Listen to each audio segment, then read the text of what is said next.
Florida Gator on me, I'm a Gator. It don't move wrong, I'm a Gator. From the swamp, homie, I'm a Gator. But I can't tame them, dog. You ready to come? All dogs, all Seminoles, we coming. Florida Gator on me, I'm a Gator. Florida Gator on me, I'm a Gator. Florida Gator on me, I'm a Gator. It don't move wrong, I'm a Gator. From the swamp, homie, I'm a Gator. And that two-tone, I'm a Gator. Florida Gator on me. Welcome back to Gators Talk, guys. I am your host, Napier, Alex, guys, and I'm back in here. It's been a minute, y'all. So I'm gonna welcome y'all back in to Gators Talk, and we finna talk Gator football. After the Florida State loss in the season being over, we're not being bowl eligible. So, we're into the off season. The transfer December the 5th. Everything's been hot. Everybody has been. I've been looking and seeing what all the other parties have been saying, whether it's on 3, whether it's 24/7, whether it's mainstream media, whether it's High Top Sports, whether it's many other guys out there on the YouTube space, and see what's going on. And our recruiting class has been under attack, so we know what's going on. We had a couple of guys flip, Jamonta Waller, also Kendall Jackson. So our recruiting has dropped from number 3 down to number 5, which is still a good recruiting class, but we're definitely under fire dealing with Amaris Williams, also Xavier Filsaime. A lot of things that have been going on in the space in the offseason, basically because I will tell y'all, dog, I'm going to tell you, it's all the negative publicity throughout the season. Now, I did my part well because, watching the games and seeing how the games go and seeing how the performance was on the field, that was causing a lot of stir within the fan base. And it caused for the firing of Sean Spencer and Corey Raymond. They still haven't got an offensive coordinator, which is very important, and Billy better take note of that and make a decision on that. We still don't have a defensive lineman coach on staff that can go out there and recruit. So, a lot of things are going on within the Gator construct of the offseason, dealing with the recruiting class and also the transfer portal. We just had a transfer portal commit, the guy out of San Diego State. Guy look like he's a mauler, look like he does his thing. That's a good positive sign. But, we definitely need more moving forward, especially knowing that we have 2 offensive line coaches on staff and they can still go out and recruit. But we got to maintain our class until Wednesday and see if we can get these guys to sign on Wednesday so we can put that to rest and move on to the transfer portal full steam ahead. It's kind of hard to do, to fend off people on your recruiting class and also be in the transfer portal, recruiting very hard and trying to get the guys you need to join your program. So it's definitely been a tough slating for Billy Napier and his coaching staff, trying to make the changes necessary going into the offseason so they can prepare for next year's season. But he knows he has a lot of work on his hands, so we definitely understand that. But yeah, the negative publicity definitely didn't do us no justice, guys. It did us no justice. It did us no justice at all. The recruits are seeing this stuff. Just be honest, the recruits are seeing this stuff. Whether you think what you're saying is not viable, they still watch this stuff. This content still gets shared out there. And some of them are completely aware of who's on YouTube and what they're saying. So, I know guys are trying to be honest and truthful and genuine in this space when it comes to the Florida Gators, but, the fan base expressing their display about Billy Napier out in the public They're fighting amongst each other. It's not looking good when y'all behave in that way. You got to keep yourself under control, man. And you can't go harassing people as well. So y'all need to get yourself together on far as being active on Twitter with recruits and coaching staff and things of that nature, man. Get yourself under control, man. Stop being unhinged. I think we spoke about this before. Control yourselves. I mean, we understand your passion for the Gators. I have passion too. That's why I'm here.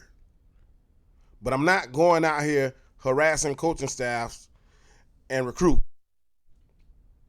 I'm not doing that. I speak my piece, and that's where it is. If they have call-in shows where you can speak your piece on, you can do that. Whether it's radio or whether it's on YouTube, you can express your piece there on call-in shows. But going out here harassing people, that is uncalled for. That is not very positive for the Florida Gators. If you're a Florida Gator fan, you should not be out here doing that. It's not a positive image on the Florida Gators, knowing that their fan base is out here harassing people. So let's get that taken care of, guys. Let's get that taken care of. But the transfer portal is hot. There are guys in the portal that we should be looking at. I'm talking about these some heavy hitting guys. Right now, Florida need to pull out that checkbook and start signing some checks. Texas out here is red hot on the recruiting. Ole Miss is killing things. Y'all know Coach Prime. He's going to do his thing out there. Coach Prime has locked in several guys in the transfer portal. So, guys, it's a lot of recruiting going on. That's programs that haven't had a commit yet in the transfer portal. That's several programs that haven't commit yet. So everybody under the same duress. Some of the guys are preparing for a bowl game in the college football playoffs. Some guys are just preparing for bowl games. But they still got to recruit just like everybody else. Those guys that season is over, they should be winning at recruiting and should be have more boots on the ground more than the guys that has to prepare for a game and prepare for a bowl game and have more to play for at this part of the year. But like I said, there are guys out there in the portal that I think that we should have targeted. I'm not saying that they targeted these people. I'm not saying nothing at all. But we talking about these are former blue chip athletes that some of them we have recruited, and some of these guys have played good ball while they're in college. I have a list for you. I have a list. I'm going to get right to it, man. And we're going to start on the offensive side of the ball. Y'all know we just lost Ricky Pearsall. He had a very productive year for us. He made a lot of big plays for us. So, we all going to miss Ricky, but somebody have to replace that type of production. Of course, we got young guys on the roster that can play and will prove that they can play here in the near future. But right now, we can actually add to that room by adding Julian Fleming out of Ohio State. He's 6'2", 190. This guy was a 5-star blue chip athlete coming out of high school.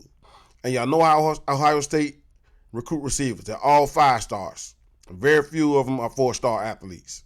So this is a former 5-star athlete. He has the goods. Let's try to get Julian Fleming down here in Florida. I know he's from over there in, I believe, Washington.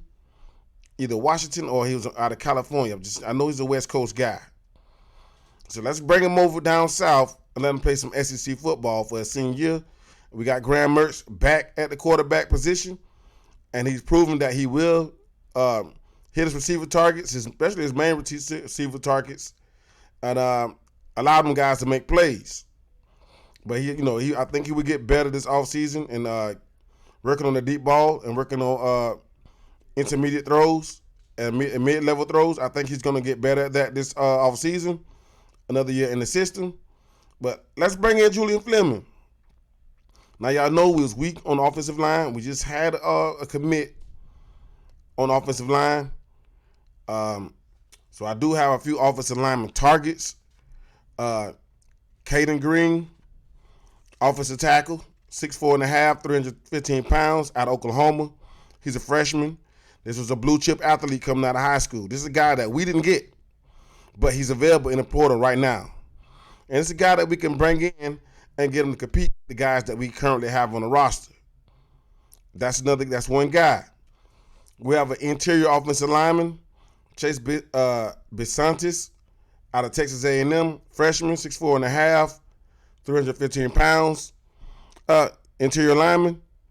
I know they didn't have a good offensive line, but these guys did recruit over the last few cycles. This is a blue chip athlete. Let's bring them in. We got McKalen Powell, a tackle out of Memphis, redshirt sophomore, 6'6", 295 pounds. We should take a look at this guy. We also have Luke Newman out of Holy Cross. He's 6'4", 310 pounds, a senior. He has in-game and college experience. Let's take a look at this kid. Let's take a look. Also, we have another interior offensive lineman, Addison Nichols out of Tennessee. He's another solid blue chip athlete. He wasn't a top 100 guy or a top 200 or 300 guy. But still, this is a solid offensive lineman. He's 6'5", 312 pounds. Pretty big kid. A guy you can mold and bring him in and let him compete. We also have another interior offensive lineman, Quintavious Leslie. He's a junior out of Western Kentucky. He's been proven to play football and play at a high level. He's ready to make that change and get into a bigger program to make an impact. Lands at. He's a junior, 6'4", 285 pounds. We should take a look at him. Now, we have a few other guys that I need to look at and highlight as well. But that was 6 offensive linemen. We need to really consider these guys and really take a look at these guys and see what's going on. But we do have the other portal window for the spring that we can also pull guys out of and leave a few scholarships for come after the spring. And we got to leave a few scholarships available. Also, we may lose a couple of guys in the spring as well. Hopefully that doesn't happen because we need all the help that we can get right now. And I know guys was talking about a few guys that we lost. We lost about 15 guys. And they put ETN, Oyuma and Mamielin at the highest guys on the list. But these guys aren't really giving other guys the credit or they do. Like a guy like Jalen Farmer. Losing Jalen has been understand what we're trying to do, and a young guy that we was losing a developing offensive lineman is important. Even though he haven't showed anything on the field, this is a guy who was personally developing into a ball player that could play Florida Gator football that we lost. They're not going to highlight that. But that is a very important piece. Whether he was impactful or not, he has been in the background learning the system and learning our offense and also, part of the culture itself. That's very important to have. This is going to be an upperclassman coming into next year with experience in the program and ready to hit the field and compete for a job. People don't think about those things, but I do. That's why I'm here, to let you guys know what it is. But, it is what it is. They think what they think. I think what I think. But I'm going to be real and I'm going to be honest. I'm going to be genuine and give you my thoughts on the Florida Gators because, I have love and have passion for the orange and blue. Y'all already know this. But we have a few more blue chippers that I have my eye on. You guys don't remember A.J. Harris out of Phoenix City, Alabama. He was a 5-star cornerback that chose Georgia over the Gators. We need to go poach a few Georgia players from them because they got Trevor Etienne. Trevor Etienne. So we need to go ahead and get the Georgia players because a lot of guys out of Georgia transferring out. And these some solid guys that transferred out of Georgia. There is a top program. Let's not act like that's not real and that is true. We may not like it, but the fact of the matter is they've been undefeated until they lost to Alabama for a long period of time, and they've been ripping it up and recruiting over the last 5 years. So let's not underestimate these guys or underestimate these guys. They got good players on their roster, and losing those players, they are good players. So A.J. Harris, cornerback, 6'1", 178, out of Phoenix City, Alabama, 5-star blue chip athlete coming out of high school. He's in the portal. We need to take a look at this. Also, Marvin Jones Jr., sophomore, 6'4", 253 pounds, stud. We should be looking at this guy. Also, you guys, they got a all-SEC performer, linebacker. The guy plays ball, and he's a downhill tackling machine. You need to take a look at Jamin Dumas Johnson. He's a junior. He's 6'1", 235 pounds. He was the Butkus Award race for best linebacker in the country. Why not add him to this roster? We need more upgrade position. Whether you guys like Shamar James and Scooby Williams, that is an upgrade. That is an upgrade. He can line up. He's going to be an upgrade. You keep Shamar James in the lineup, and you add him into the lineup. And now you have an upgrade at position. Let's allow Scooby Williams to relieve Shamar James at times, or relieve both of the guys, but these guys will be staples in the linebacker position. But Jamin Dumas Johnson, we should take a look at this kid. We should be talking to this kid. We should be writing an NIL deal for this kid. This is a guy that we need to pull out our checkbook for. Pretty much all the guys I'm speaking of, they need to pull out their checkbook and get to work. We also have the number one in the portal. We should why we defensive lineman. Why are we not going out the Walter Nolan? Why aren't we going out the Walter Nolan? The guy's a menace from the defensive tackle position. That's the type of guy we need inside the interior offense, our defensive line. It's crazy, but we should be recruiting this kid, and he should be getting on our campus. But y'all don't cause so much ruckus about Billy Napier. Y'all making it very hard for us to recruit guys and bring guys in this program. But I got a few other defensive linemen that I've got my eye on. Quincy Wiggins out of LSU, redshirt freshman, 6'4.5", 273 pounds. You know he's a blue chip athlete. Ex-guy that we also recruited, Xavier Sorey, linebacker out of Georgia, 6'3", 214 pounds, redshirt sophomore. Why aren't we looking at him? These guys that I'm talking about will make our roster 10 times better.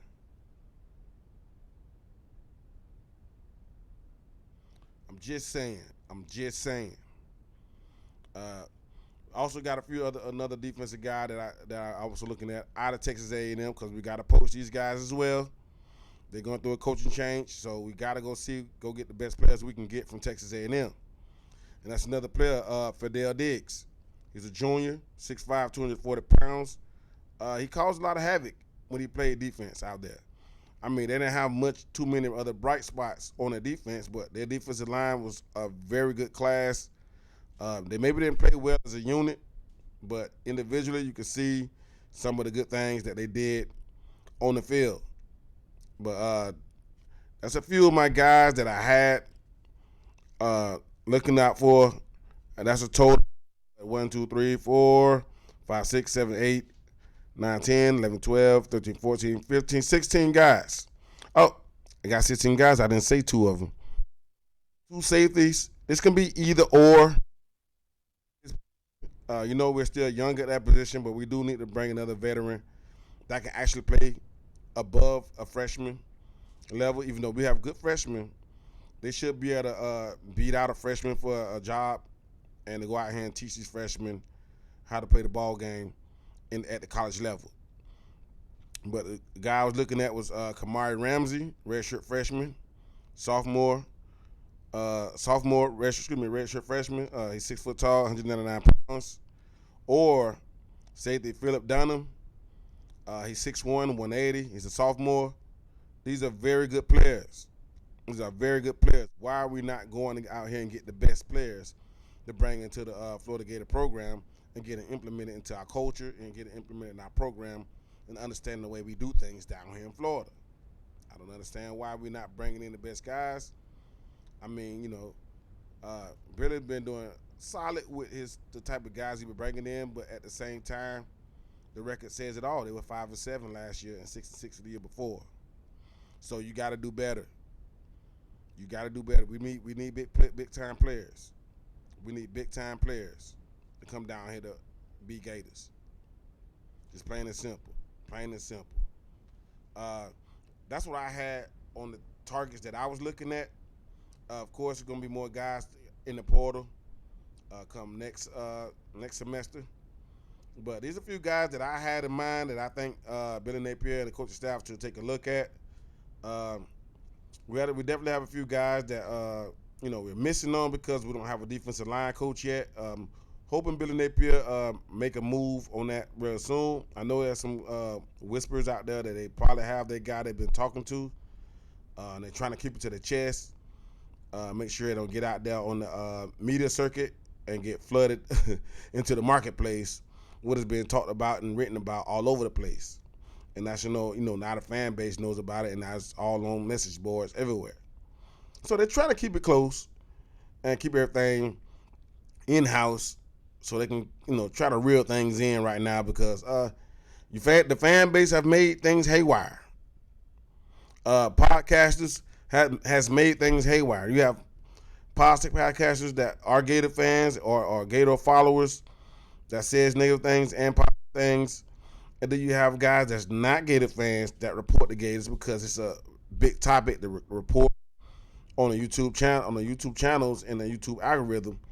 I mean, it's a lot of you guys that watch content. So, I mean, it's great to be a Gator, of course, but it's great to do content on the Gators because a lot of people are invested in this program, which is good, man. It's good to have a very strong fan base that'll come out to the games and support the Florida Gators. That is awesome, and I want to let you guys know that you are awesome for doing so, just like I am.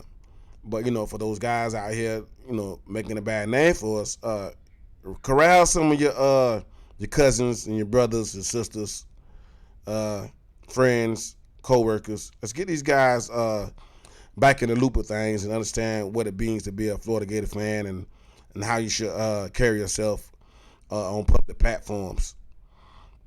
But y'all a great fan base, and I'm glad to be a Gator, and I'm glad to see things going hopefully in the right direction. That's what we're hoping that this thing may turn around. But there was a lot of good things that came out this season, even though y'all might not want to look at those things because everybody was looking just like I hustling the TV, trying to see what's going wrong instead of looking at the few things that was right. We, even though we lost Trevor Etienne, just like Trevor Etienne came around his freshman year, and y'all didn't know how great Trevor Etienne was going to be until he hit the field and showed you guys that very first game against Utah. Nobody knew.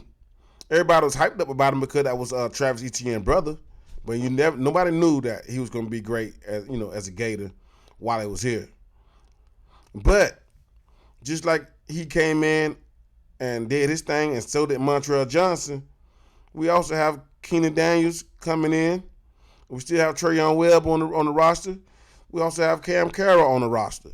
So we okay in the running back room. Those guys are ballers. All those guys are ballers. You better believe that. And they're going to come out here and ball come next fall. So we're going to be okay in the running back room. And we're going to be okay on the edge. Princely was a big time guy that was hoping to break out. He was disruptive a little bit. He applied some pressure from the positioning, within the unit. But he was a solid player. We have other guys that is ready to step up and make plays like T.J. Searsick, Cameron James, Kelby Collins.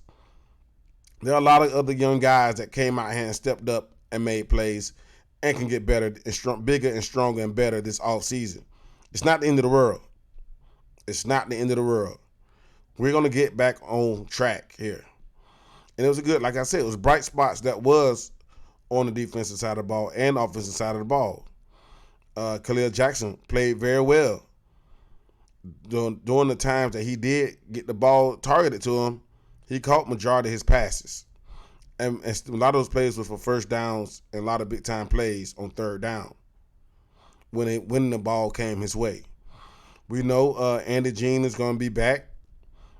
We know Marcus Burke will be back.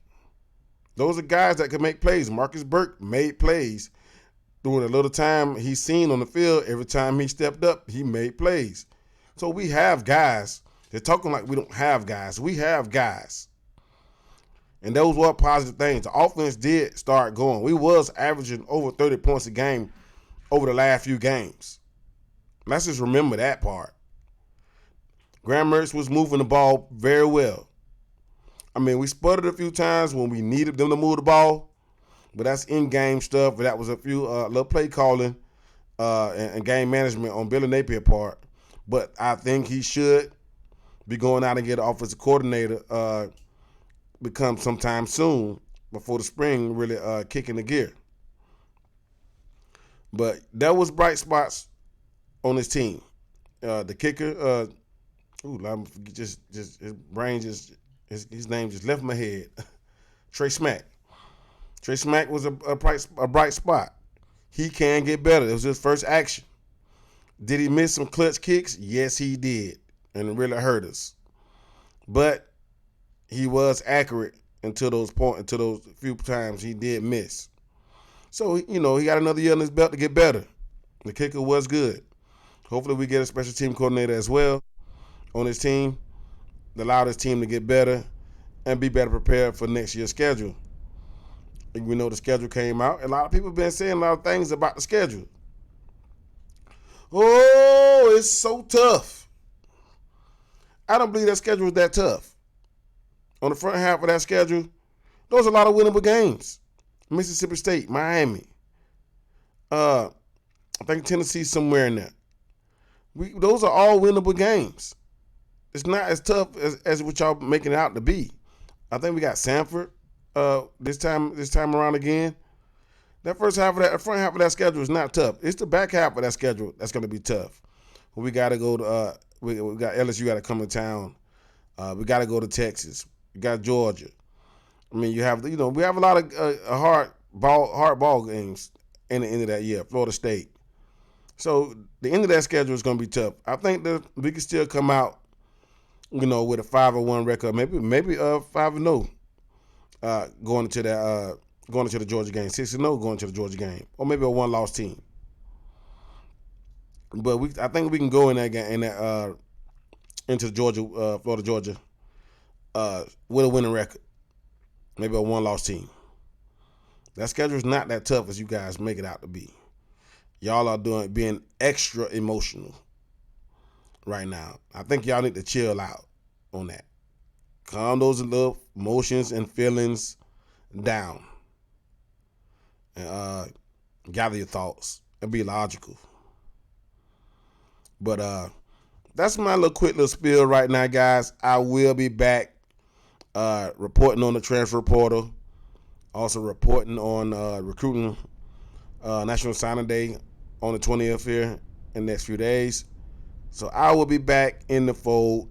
I hope you guys enjoy the content, enjoy what I had to say. Make sure you smash that like button, make sure you comment, and make sure you subscribe to the channel, guys. I'm still trying to grow here. So make sure you get back with me, man. It's all about the orange and blue, baby. Go Gators. Oh, yeah. Constantly like an eye on me, waiting for me to make a move on you. I'm trying to catch my future lady, the things I want.